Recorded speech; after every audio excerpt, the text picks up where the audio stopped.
Hi மொட்டைப்பட்டை friends, வணக்கம். என்ன style பார்க்குறீங்களா? எஸ், நம்ம டிவிகே விஜய் அண்ணன் இன்றைக்கி வேலூரில் பேசின அந்த ஸ்பீச் படி தான் இன்றைக்கி வீடியோ போட போகிறோம். ஸோ அது முன்னாடி லைக் பண்ணுறங்க, ஷேர் பண்ணுங்கள், சப்ஸ்கிரைப் பண்ணுறங்க, உங்கள் ஃப்ரெண்ட்ஸுங்களுக்கு ரெக்கமெண்ட் பண்ணுங்கள், அதாவது ஷேர் பண்ணுங்கள். அதெல்லாம் முடிஞ்சால் இந்த வீடியோ வந்து வாட்ஸ்அப்பில் ஸ்டேட்டஸாக வைங்க, இல்லை அந்த லிங்க்கை வைங்க. ஏன்னா அப்போ தான் நம்மளால் நிறைய வீடியோ போட முடியும். நீங்கள் என்கரேஜ் பண்ணுங்கன்னு கேட்குறேன், வேறு ஒன்றுமே இல்லை. இதுதான் ஓகே. வீடியோக்குள்ளே போகலாம். ஓகே, டிவிகே விஜய் அண்ணன் அவர்கள் வந்து இன்றைக்கி வந்து வேலூரில் ஒரு ஸ்பீச் கொடுத்துருக்காரு. சரி, வழக்கமாகவே வந்து எல்லாமே பார்ப்போம்ல, அவர் என்ன சிறப்பாக இந்த முறை பேசுவார், என்ன புதுசாக பேசுவார்னு எதிர்பார்த்து பார்ப்போம்ல. பார்த்து கண்கள் பூத்த பல பேரில் நானும் ஒருத்தன். ஸோ அந்தளவுக்கு எதுவும் ஃப்ரெஷ்ஷாக பேசலைன்னு தான் சொல்ல முடியும். ஆனால் தவறுதலாக நிறைய தப்புகளை பேசியிருக்காரு. அந்த தப்புகளை தான் இப்போ நம்ம பேச போகிறது. ஆக்சுவலாக பார்த்திங்கன்னா காலம் அடுக்காதுன்னு ஒன்று சொன்னார். அது வந்து திமுக சொல்கிறாரா இல்லை எதை சொல்கிறாருன்னு நமக்கும் புரியல, அவருக்கும் புரியல, பார்க்குறவங்களுக்கும் புரியல. பட் இருந்தாலும் அவருக்கு நான் ஒன்றே சொல்லிக்கிறேன், திமுக கால மாடெல்லாம் கிடையாதுங்க. அது வந்து ஒரு காட்டு பண்ணி, சரிங்களா? அந்த விவசாயம் பண்ணுற விவசாயிகளுக்கு வந்து நல்லாவே தெரியும் காட்டு பண்ணி வந்து எப்படின்றது, அதை எப்படி ஹேண்டில் பண்ணுறதுன்னு தெரியும். உங்களுக்கு யாராவது விவசாய நண்பர் தான் அவருக்கு கேளுங்க. எப்படின்னா பார்த்தீங்கன்னா, வயலில் என்ன போட்டாலும் சரி, அந்த வயலை வந்து ஒரு நாசம் பண்ணிட்டு போயிடும். அது மட்டும் இல்லாமல் மூர்க்கமாக அது முன்னாடி ஒரு கொம்பு வர இருக்கும். அதெல்லாம் என்ன பண்ணோம், ஆளுங்க நேரம் மாட்டோம் கூட அது வந்து தாக்கும், சரிங்களா? ஸோ அந்த மாதிரியானது தான் வந்து அந்த காட்டு பண்ணி. அந்த காட்டு பண்ணியை வந்து எப்படி ஹேண்டில் பண்ணுறதுன்னு சிறந்த ஒரு விவசாயி குடும்பத்துலேருந்து அந்த விவசாயியான திரு எடப்பாடி கே பழனிசாமி அவர்களுக்கு தெரியும். அவர் ஹேண்டில் பண்ணிகிட்ருக்காரு, பர்ஃபெக்டாக அந்த ரூட் போயிட்டுருக்கு, சரிங்களா? அதை விட்டு நீங்கள் என்ன பண்ணுறீங்க, 2 பேருக்கு தான் போட்டியே, ஒன்று டிவிகே, ஒன்று டிஎம்கேன்னு. ஆனால் உண்மை, இந்த விஷயத்தை நான் ஒத்துக்கிறேன், சரிங்களா? இந்த 2 பேருக்கு தான் போட்டி, 2 பேருக்கு தான் போட்டின்றீங்களா? அது ஏன்னா 2வது இடம் யாருக்குன்றது தான் போட்டி போட்டுக்கிறீங்க. உண்மையில அதுதான். ஏன்னா டிஎம்கே எவ்வளோ கேவலமான ஒரு ஆட்சி பண்ணுகிறாங்கன்னு தெரியும், சரிங்களா? அது வந்து மக்கள் நிறைய பேர் வந்து ஃபீல் பண்ணிட்டு இருக்காங்க. ஏன்னா விலைவாசியிலேருந்து சட்டமன்றங்கள்லேருந்து எவ்வளோ பிரச்சனை சொல்லினே போகலாம். உட்காந்து அதை சொல்கிறதுக்கு 1 ஹவருக்கு மேலே ஆகும். அவ்வளோ இருக்குது பிரச்சனைகள், சரிங்களா? இந்த ஆட்சியில் 5 வருஷத்தில் அவ்வளோ மக்கள் வந்து கஷ்டப்பட்டுருக்காங்க, தமிழக மக்கள். இன்றைக்கி வந்து எவ்வளோ கடன் சுமையெல்லாம் இருக்குன்னு நிறைய பேருக்கு தெரியும், படித்தவங்களுக்குலாம். ஸோ இவ்வளோ பிரச்சனைகள் போயின்னு இருக்குது. இதை எப்படி ஹேண்டில் பண்ணி அடுத்து வந்து எல்லாருக்கும் தெரிஞ்ச விஷயம் தான். ஏன்னா கொரோனா காலத்திலே வந்து சிறப்பான ஒரு ஆட்சி தந்த ஒரு வந்து எடப்பாடி கே பழனிசாமி அவர்களை வந்து நம்ம மிஸ் பண்ணிட்டோம் சொல்லிட்டு மக்கள்லாம் வந்து எவ்வளோ ஃபீல் பண்ணி பேசியிருக்காங்கன்றதெல்லாம் நம்மளே பார்த்துருக்கோம், சரிங்களா? ஸோ அவர் அப்படி போயிட்டுருக்காங்க. அடுத்த சிஎம் வந்து திரு எடப்பாடியார் சொல்லிட்டு இதான் பேசிகிட்டு இருக்காங்க. அது ஒரு பக்கம் இருக்கும்போது 2வது இடத்துக்கு நீயா நானான்னு சொல்லிட்டு டிஎம்கே டிவிக்கும் போட்டி நடந்துட்டுருக்கு. இதுதான் உண்மை, சரிங்களா? அதான் சொல்கிறேன்னே, 2 பேருக்கு தான் போட்டி, 2வது இடத்துக்கு போட்டி அப்படின்னு கரெக்டாக தான் நடந்துட்டு இருக்குது. அதில் வந்து இந்த ஒரு விஷயத்த வந்து திரு விஜய் சொல்கிறத நான் ஒத்துக்கிறேன், சரிங்களா? அடுத்து இன்னொரு விஷயம் ஒன்று கேட்குறாரு திமுக பார்த்து, சிஎம் சார் கரூர் விஷயத்தில் என் மேலே என் பழி போடுறீங்க அப்படின்னு கேட்குறாரு. நியாயமாக பார்த்தா உங்கள் மேலே எஃப்ஐஆர் போட்டுருக்கணும்.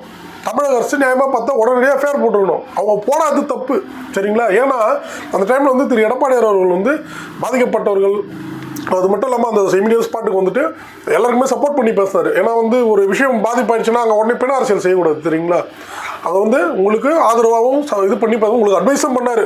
ஒரு தலைவர் என்பவர் வந்து பொறுப்பாக நடந்துக்கணும், டைமுக்கு வாங்க, 7 மணி நேரம் வந்து மக்கள் இப்படி காக்க வச்சு அந்த மாதிரி அசம்பாவிதம் நடக்கும், இனிமேல் அது மாதிரி பண்ணாதீங்கன்னாரு. ஆனால் அவர் சொன்னதான தெரியல. அதுக்கடுத்து இப்போ இருக்க மீட்டிங்லாம் இன்றைக்கெல்லாம் பாருங்கள், கரெக்டாக போகிறீங்க. அந்த ரோட் ஷோ இல்லை டாட்டா கட்டு போவீங்களா, அதெல்லாம் இல்லை. அந்த புத்தி ஃபஸ்ட்டே இருந்துக்கணும். அது உங்களுக்கு திரு எடப்பாடி கே பழனிசாமி அவர்கள் சொன்னதுக்கப்புறம் தான் வந்துருக்குது. அதனால் சில விஷயம்லாம் அது என்ன எதுன்னு பார்த்து பேசுங்க. அதெல்லாம் விட்டு இன்னொரு விஷயம் ஒன்று பண்ணாருங்க தலைவர். யார்? நம்ம தலைவர். கேளுங்க, வராங்க முதல்ல இருந்து வைக்கிறேன். இது அவர் வாயிலேருந்து வரணும்னு ரொம்ப நாளாக நான் கேட்டுட்டு இருந்தேன். கரெக்டாக அவரே நீ மாட்டின்னு இருக்காரு. இருக்கிற மிகப்பெரிய அரசியல்வாதிங்க கிட்ட கேட்கணும்னு நான் நினைக்கிறேன். கேளுங்க. நீங்க அரசியலுக்கு வர்றதுக்கு முன்னாடி உங்ககிட்ட இருந்த சொத்து எவ்வளோ? அரசியலுக்கு வந்ததுக்கு அப்புறம் இன்னைக்கு உங்ககிட்ட இருக்கிற சொத்து எவ்வளோ? அதை ஓபனா டிக்ளேர் பண்ண முடியுமா? அப்படி வந்த காசெல்லாம் என்னென்ன தொழில் செஞ்சு வந்துச்சு, என்ன வேலை செஞ்சு வந்துச்சு? உண்மையிலே நீங்க உழைச்சி சம்பாதிச்ச காசா இல்ல? மாட்டிக்கினார் ஒருத்தர். ஆமாம், எப்படி மாட்டார் பாருங்க. இப்போ கேட்குற கேள்வி, அந்த பணம்லாம் எப்படி வந்தது, ஊழல் பண்ண பணமா அப்படி சொல்லிட்டு. குருவின்ற ஒரு படம், ரெட் ஜெயின்ட்ன்ற ஒரு பேனரில் திரு உதயநிதி அவர்கள் வந்து முதல் முறையாக படம் எடுக்கிறார், சினிமா கம்பெனி ஆரம்பித்து. அன்னைக்கு இந்த கேள்வியை கேட்க வேண்டியதானே. அன்றைக்கி வாயில் என்ன வச்சுருந்தாரு திரு விஜய் அவர்கள்? பபுள் கம் வச்சுருந்தாரா, வேறு ஏதாவது வச்சுருந்தாரு கேட்குறேன், சரிங்களா? அன்றைக்கி வாயில் என்ன வச்சுருந்தீங்க சொல்லுங்கள். ஏன்னா அதுக்கு முன்னாடி அவர் படம் சினிமா கம்பெனி கிடையாது, அவர் எந்த பிஸ்னஸும் பண்ணியிருக்க மாட்டார் எனக்கு தெரிஞ்சு, சரிங்களா? திரு உதயநிதி அவர்கள் உங்களுக்கு பணம் எப்படி வந்தது சொல்லுங்க, அப்பதான் நான் படம் நடிப்பேன் அன்னைக்கு கேட்க வேண்டியது தானே. அப்போ வாயில் என்ன இருந்து திரு விஜய் அவர்கள் நான் இன்னைக்கு கேள்வி கேட்குறேன். அதுக்கு அடுத்து கண்டினியூவாக ரிஜெக்ட் பேனரில் படம் நடிச்சிங்க. அதுக்கடுத்து Sun TV banner, Sun Pictures பேனரில் ரெகுலராக படம் நடிக்கிறீங்க. அந்த படம்லாம் எப்படி வந்து அன்னைக்கு கேட்க வேண்டியது தானையா? அன்னைக்கு அவங்க கொடுத்ததெல்லாம் வாங்கி வாங்கி பாக்கெட்டில் போட்டு நல்லா ஆட்டி போட்டு இன்னைக்கு வந்து கேள்வி கேட்டு நின்றுட்டு இருக்காரு. நியாயமா அது சொல்லுங்க? இல்லை நான் தெரியாம தான் கேட்குறேன். நல்லா பார்த்துங்க. ஒரு திருட்டு வந்ததுன்னா போலீஸ் என்ன பண்ணால் அந்த திருடனை பிடிச்சி டேய் திருடின பணம் எங்கன்னு கேட்பாங்க. ஐயா இல்லை இவரு குத்து அப்படின்னா திருடினவர் வந்து A1 அது வாங்கினார் பார்த்தீங்களா அவங்க கையில் தான், அவங்களாம் வந்து A2 A3 இப்படி வருவாங்க.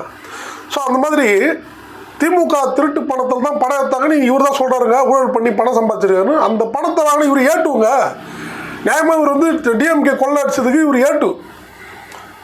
எனக்கு தெரிஞ்சு 2007 நினைக்கிறேன் குருவி படம் ஸ்டார்ட் பண்ணது, படம் எடுத்தது. அப்போதுலேருந்து 2023 வரைக்கும் இவங்க கூட்டு களவாணி.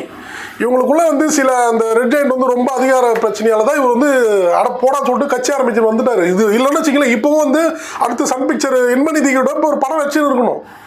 லாஜிக்காக சொல்ல போனால் அதுதான் உண்மை, சத்தியமாக அதுதான் உண்மை. இவரே வந்து கூட்டு களவாணியாக இருந்துட்டு இன்னைக்கு வந்து கருத்து பேசின்னு இருக்காரு. நியாயமா அது சொல்லுங்கள்? இதுக்கு மட்டும் யாராவது இல்லை ஏதாவது விளக்கம் மட்டும் போடுங்களேன். நான் ரொம்ப நாளாக எதிர்பார்த்துட்டு இருக்கேன், சொல்லுங்கள் சரிங்களா? இதுக்கடுத்து என்ன பண்ணுறாரு ஒரு முகமே நீங்கள் பார்த்தீங்க எப்படி இருக்கு சொல்லிட்டு நல்லா இவ்வளோ பெருசாக. அதாவது நேற்று வர சண்டேவா தெரிஞ்ச விஷயம் தெரிஞ்சவங்களுக்கு தெரியும் ஏன் வந்து சண்டேக்கு மறுநாள் வந்து முகம் குண்டாக இருக்கும் அப்படின்னு சொல்லிட்டு. நேற்று செம்மையாக இதையோ அடிச்சிருக்காரு இவர் தலைவர். அதுதான் வந்து உண்மை. இது டாக்டருங்க யார்கிட்டே கேட்டீங்களா கூட அவங்களே சொல்லுவாங்க ஏன் அப்படி இருக்குது சொல்லிட்டு சரிங்களா? இன்னொரு விஷயம் வந்து பார்த்தீங்களா இல்லையா, ஒன்று யாரோ போட்டு இவர் அடிச்சிருக்கணும் அப்படி தான் நடந்திருக்கும். அது இல்லாமல் ஸ்டேஜில் இப்படி போகிறாரு வராரு அப்படி கண் கலகிற எதுக்கு இந்த நாடகம்னு கேட்குறேன். என்ன பண்ணிட்டு என்ன கண் கலகிற என்ன நடந்துதாங்க எதுக்கு? இதே வந்து கரூர் சம்பவம் வந்து அன்னைக்கே வந்து உடனடியாக அதெல்லாம் பண்ணியிருந்தா கூட எங்கள் இவருக்கு பதில் அன்பில் மகேஷ் பண்ணிட்டாரு, அவர் முந்திக்கினாரு, இவர் பண்ணல. இன்னைக்கு இவர் வந்து எதுக்கு இங்கே பண்ணுறாருன்னே தெரியல ட்ராமாலாம். ஐயோ ஆனால் சாமி உண்மையாக சொல்லட்டுமா, தமிழ்நாட்டில் வந்து ஏமாறுற மக்கள் இருக்காங்க. நான் இல்லைலாம் சொல்ல, ஒரு 10% 15% இருக்கிறாங்க. கொஞ்சம் அப்படியே உணர்ச்சி வசமாக பேசினா அவர் பேசுகிறாரு அவர் பேசுகிறாங்களாம் பார்த்துன்னு அதே மாதிரி இதை கொடுக்குறேன் அதை கொடுக்குறேன்னு சொன்னால் இவர் இதை கொடுப்பாரு மீன் அந்த மாதிரி ஒரு 10% 15-20% வரையும் இருக்காங்க. அதில் மாற்றமே இல்லை, உண்மை. அவங்கள வேணால் நீங்கள் ஏமாற்றிடலாம். மீதி ஒரு 80% ரொம்ப தெளிவாக இருக்கிறாங்க. நான் 5 வருஷம் முன்னாடி இப்படின்னா உடனே 5 வருஷம் முன்னாடி நான் நெட்டில் கையிலே போட்டு பார்த்துறான். 10 வருஷம் முன்னாடி நான் உடனே கண்ணான்னு காட்டிடுறான். அதனால் இந்த நடிப்பெல்லாம் இங்கே சத்தியமாக ஈடுபடாது.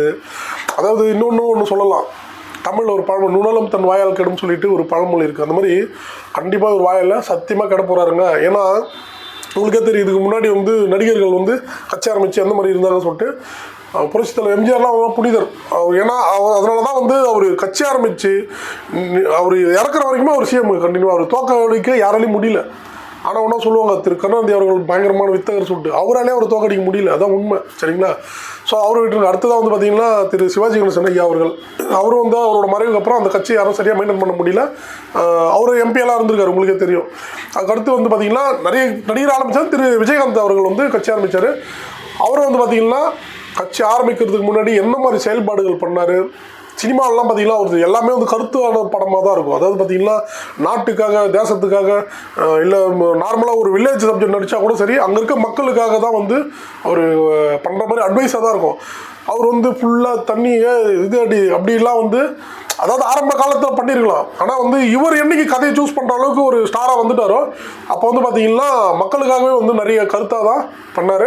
ஆனால் அவரே பார்த்தீங்கன்னா இன்றைக்கி அவர் மறைஞ்சதுக்கப்புறமா அந்த கட்சி தீன் போய் யாருக்கு எதிராக ஒரு கட்சி அமைச்சு அங்கே எடுத்து போய் காசுக்காக அடமான வச்சுட்டாங்க. அவங்க விடுங்க சொல்ல வர இந்த மாதிரிலாம் வந்து நடிகர்கள் கட்சி ஆரம்பிச்சு இவ்வளோ விஷயங்கள் நடந்துருக்குது. ஆனால் இவர் அதெல்லாம் தெரியாமல் இப்போவே வந்து ரொம்ப வாய்தா விட்டு இருக்காரு. ஏன்னா அவங்களுக்கே தெரியும் கோவிட் நேரத்தில் வந்து அன்றைய சிஎம் திரு எடப்பாடி கே பழனிசாமி ஐயா அவர்கள் வந்து அவரோட ஏஜுக்கு வெளியே போகக்கூடாது இருந்தாலும் பார்த்தீங்கன்னா ஃபீல்டில் இறங்கி எவ்வளோ ஒர்க் பண்ணி மக்களுக்காக பாடுபட்டுதுன்றலாம் பார்த்தீங்க. அந்த டைமில் கூட இவர் வந்து கோவிடுக்காக வந்து மக்களுக்கு ஒர்க் பண்ணல லாஸ்ட் டைம்ல ஒரு படத்தை எடுத்துட்டு அதை எப்படி ரிலீஸ் பண்ணணும்னு சொல்லிட்டு திரு எடப்பாடி கே பழனிசாமி ஐயா அவர் காலில் வந்து ஐயா படத்தை எப்படி ரிலீஸ் பண்ணணும் ஹெல்ப் பண்ணுங்கன்ட்டு அவரும் சரி எப்போ போப்பா அந்த ரிலீஸ் பண்ணி போ அப்படின்னு பண்ணி விட்டாரு. அதுக்காக இவர் நன்றி சொல்லி போஸ்டர்லாம் அடித்து ஒட்டினாங்கன்றது ஊருக்கே தெரியும். பேப்பர்லேயே கொடுத்துருக்காங்க அந்த மாஸ்டர் பட குழு நன்றி முதல்வர் ஐயான்னு சொல்லிட்டு. ஸோ இவ்வளோலாம் பண்ணிவிட்டு இவர் வந்து கோவிட் டைமில் மக்களுக்காக ஒர்க் பண்ணல, இவருக்கு பணம் மாதிரி தான் ஒர்க் பண்ணார். ஸோ அந்த மாதிரி எந்த ஒரு ஒர்க்குமே பண்ணாமல் நீ வந்துட்டு அப்படியே மக்களுக்காக இப்படின்றாரா எப்பா உங்கள் ட்ராமாலாம் ரீல் வந்து போகிற அளவுக்கு நடிக்கிறீங்க, சத்தியமாக எடுப்படாது. இன்னொன்னா மிஞ்சி போனால் 1.5 மாதம் எப்படா ஒரு எலெக்ஷன் இருக்குது. இந்த இதெல்லாம் அதுக்கப்புறம் அட்ரஸே கிடையாதுங்க, பார்க்க முடியாதுங்க. இதில் வேறு வந்து நான் சிஎம் ஆனதுக்கப்புறம் ஒரு வில்லேஜாக ஏங்க நான் கேட்குறேன், இது தவறான விஷயம். நீங்கள் சிஎம்ஏ ஆனால் கூட சரி, நீங்கள் இங்கே வந்து உட்காந்து அட்மினிஸ்ட்ரேஷன் பார்ப்பீங்களா, இல்லை போய் தமிழ்நாட்டில் இருக்கிற லட்சக்கணக்கான கிராமத்தை ஒரு நாள் விசிட் பண்ணி ஹாய் ஹாய் வா ஃபோட்டோ எடுக்கலான்னு இருப்பீங்களா? எல்லாம் ஒரு லாஜிக் வேண்டாமா? ஐயோ அதான் சொல்கிறேன், ஒரு தற்கொலை கூட்டு போய் உட்கார வச்சா என்ன பண்ணுவாங்கன்றது க்ளீனாக தெரியுது இதுலேருந்து. அப்பா ரொம்ப முடியல. சரி ஓகே விடுங்க, நம்ம அடுத்து ஒரு சிறப்பான நல்ல வீடியோவாக பார்க்கலாம். நன்றி, வணக்கம்.